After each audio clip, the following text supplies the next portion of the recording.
Hello बच्चों, चलिए प्रश्न पढ़ते हैं। तो प्रश्न में दिया गया है, सुगंध और मकरंद रेगिस्तान परागित पुष्पों के अनुकूलन है। तो इस प्रश्न की मुख्य अवधारणा के बारे में हम जान लेते हैं। तो यहाँ लिखेंगे मुख्य अवधारणा।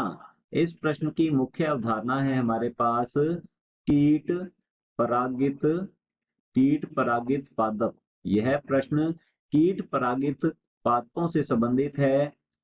तो ये ऐसे पादप होते हैं, तो यहां लिखेंगे ऐसे पादप जिनमें जिनमें परागण क्रिया जिनमें परागण क्रिया परागण क्रिया कीटों की सहायता से या के माध्यम से कीटों के माध्यम से संपन्न होती है।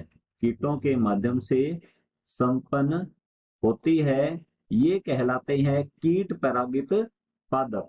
कीट परागित पादप जो है, इनमें कीटों को आकर्षित करने के लिए अनुकूलन पाए जाते हैं। तो यहाँ लिखेंगे हम, इनमें कुछ एक अनुकूलन पाए जाते हैं। जैसे कि इन पादपों के जो पुष्प हैं, इनके पुष्प ये होते हैं रंगीन। हम कह सकते हैं ये चटकीले रंग के होते हैं, अर्थात पुष्प जो है इनके रंगीन होते हैं। और पुष्प में मकरंद ग्रंथियां पाई जाती हैं, अर्थात इनके पुष्पों में मकरंद पाया जाता है। इसके अलावा सुगंधित होते हैं। तो यहाँ लिखेंगे ये पुष्प जो हैं सुगंधित पुष्प होते हैं, मकरंद युक्त पुष्प होते हैं और सुगंधित पुष्प होते हैं।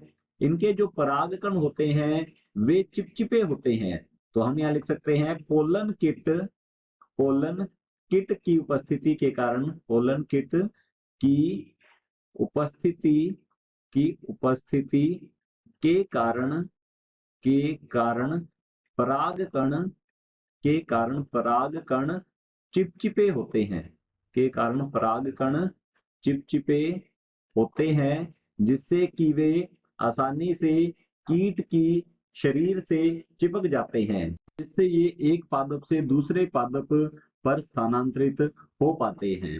तो हमारा जो प्रश्न है, सुगंध और मकरंद रेगिस्तान परागित पुष्पों के अनुकूलन है। तो ये कीट परागित पुष्पों के अनुकूलन होते हैं। पुष्प जो है इनमें सुगंध और मकरंद का पाया जाना कीट परागित पुष्पों का अनुकूलन होता है। आशा करता हूं आपको समझ में आया होगा। धन्यवाद।